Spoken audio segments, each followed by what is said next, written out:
श्री स्वामी समर्थ तुम्हा सर्वांचं माझ्या चॅनलमध्ये मनापासून स्वागत आहे। तर बघा, उद्या आहे वटपौर्णिमा। उद्या पूजेचा शुभ मुहूर्त काय असणार आहे, नैवेद्य काय असावा, मंत्र कोणता, तसेच कोणती अशुभ वेळ आहे ज्या वेळेमध्ये तुम्ही वडाची पूजा चुकूनही करू नका। तसेच या दिवशी केस धुवावेत का, या सर्व प्रश्नांची उत्तरे मी तुम्हाला आजच्या व्हिडिओमध्ये सांगणार आहे। व्हिडिओ पूर्ण बघा जेणेकरून तुम्हाला संपूर्ण माहिती मिळेल। जर तुम्ही चॅनलवर नवीन असाल तर चॅनलला सबस्क्राइब करायला मात्र विसरू नका आणि व्हिडिओला लाईक करायला मात्र विसरू नका। वटपौर्णिमा हा दिवस प्रत्येक सौभाग्यवतीसाठी खास असतो, कारण या दिवशीच वटसावित्री व्रत केले जाते। हे व्रत आपल्या पतीच्या दीर्घायुष्यासाठी आणि सुखी वैवाहिक जीवनासाठी केले जाते। सावित्रीने हे व्रत 3 दिवस केले होते, परंतु 3 दिवस हे व्रत करणे आपल्याला शक्य होत नसते। म्हणूनच हे व्रत ज्येष्ठ पौर्णिमेला केले जाते आणि या दिवसालाच वटपौर्णिमा असे म्हटले जाते। आणि या वर्षीची वटपौर्णिमा ही 21 जून म्हणजेच उद्या आहे। या दिवशी पौर्णिमा तिथी आहे, तर ती सकाळी 21 जूनला 7:31 सुरू होणार आहे आणि 22 जूनला सकाळी 6:37 संपणार आहे। म्हणजेच 21 जूनचा संपूर्ण दिवस ही तिथी असणार आहे। तरी सुद्धा दिवसातील काही खास वेळ आहे, तीच वेळ फक्त शुभ असणार आहे, बाकीची अशुभ वेळ आहे। दिवसभरामध्ये तुम्हाला पूजा करण्यासाठी फक्त 3 तासचा कालावधी मिळणार आहे आणि हा 3 तास कालावधी वेगवेगळ्या वेळेला आहे। म्हणजे सलग 3 तास शुभ वेळ असणार आहे असं नाही, ही वेळ थोड्या वेळेनंतर आहे आणि या वेळेमध्येच तुम्हाला पूजा करायची आहे। आता ज्यांना सकाळी पूजा करणे शक्य आहे त्यांनी सकाळी शुभ वेळेतच पूजा करावी। ज्यांना सकाळी शक्य नाही त्यांच्यासाठी दुपारी किंवा मग संध्याकाळी सुद्धा शुभ वेळ आहे। तर ही शुभ वेळ कोणती आहे हे आपण जाणून घेऊया। त्याचबरोबर वटपौर्णिमेला नैवेद्य काय दाखवावा, तर वटपौर्णिमेच्या पूजेमध्ये हरभरा डाळीच्या नैवेद्याला अनन्यसाधारण महत्त्व आहे। त्यामुळे हरभरा डाळीचा नैवेद्य आपल्याला दाखवायचा आहे। पण त्यासोबतच तुम्ही गोडाधोडाचा एखादा पदार्थ, अगदी पुरणपोळी असो किंवा मग खीर तुम्ही बनवू शकतात। कारण आपल्याला माहिती आहे की पौर्णिमा तिथी जी आहे तर ती माता लक्ष्मीची तिथी आहे आणि खीर माता लक्ष्मीला सुद्धा अत्यंत प्रिय आहे।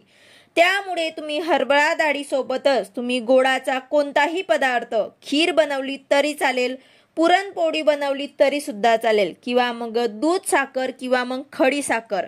त्याचबरोबर तुम्ही फळांचा नैवेद्य सुद्धा तुम्हाला दाखवायचा आहे।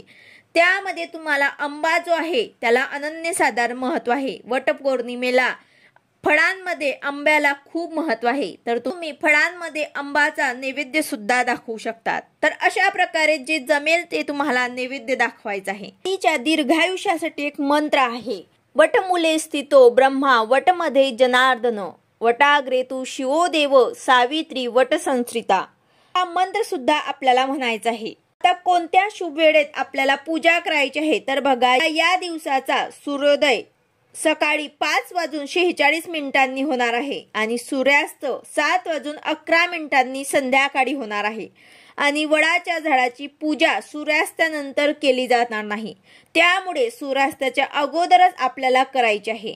परंतु पौर्णिमा तिथी जी आहे ते 7:31 जरी सुरू होत असली तरी सुद्धा आपल्याला लगेचच पूजा करता येणार नाही, कारण 7:31 ही तिथी जरी सुरू होत असली तरी सुद्धा त्या अगोदरच गुलित काळ आहे। 7:26 हा काळ सुरू होणार आहे आणि तो 9:07 संपणार आहे। त्यामुळे 9 वाजेपर्यंत आपल्याला पूजा करता येणार नाही। त्यानंतर 9:20 सुद्धा ही जी वेळ आहे ती सुद्धा अशुभ असणार आहे। हा दुमुहूर्त असणार आहे, म्हणजेच अशुभच असणार आहे। त्यामुळे 9:20 आपल्याला पूजा करता येणार नाही। यानंतर अमृत काळ आहे, तो म्हणजेच 9:27 पासून ते 11:03 हा अतिशय चांगला काळ आहे पूजेसाठी। परंतु या काळामध्ये सुद्धा राहू काळ जो आहे तो सुरू होणार आहे। राहू काळ जो आहे तो 10:48 ते 12:28 आहे। त्यामुळे पूजेचा शुभ मुहूर्त असणार आहे तो म्हणजे 9:27 ते 10:45 सकाळी ज्यांना शक्य आहे त्यांनी सकाळी 9:27 ते 10:45 म्हणजे साधारणपणे 9:30 ते 10:45 तुम्ही पूजा करू शकतात। यानंतर दुपारचा शुभ मुहूर्त असणार आहे दुपारी 2 वाजल्यापासून ते 3:30 हा जो काळ आहे यामध्ये सुद्धा तुम्ही पूजा जे आहे ते करू शकतात। यानंतर 3:30 वाजल्यानंतर मात्र यमगंधन काळाला सुरुवात होणार आहे म्हणजे 3:30 वाजून 5:30 साधारणपणे 2 तासाचा हा कालावधी असणार आहे। तर तो सुद्धा अशुभ काळ असणार आहे। या काळामध्ये सुद्धा आपल्याला पूजा करायची नाही, याचा आपल्याला अशुभ परिणाम मिळत असतो। म्हणूनच या काळामध्ये सुद्धा आपल्याला पूजा करायची नाही। परंतु ज्यांना कोणाला सकाळी किंवा मग दुपारी पूजा करता येणार नाही, वर्किंग आहात, ऑफिस मध्ये जातात, मग अशा महिलांनी संध्याकाळी 5:30 वाजून 7 तुम्ही पूजा करू शकतात।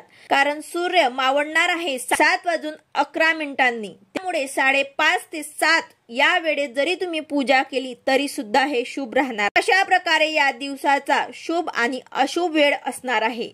शक्यतो तुम्हाला सकाळच्या शुभ मुहूर्तावर ते तुम्हाला पूजा करायची आहे।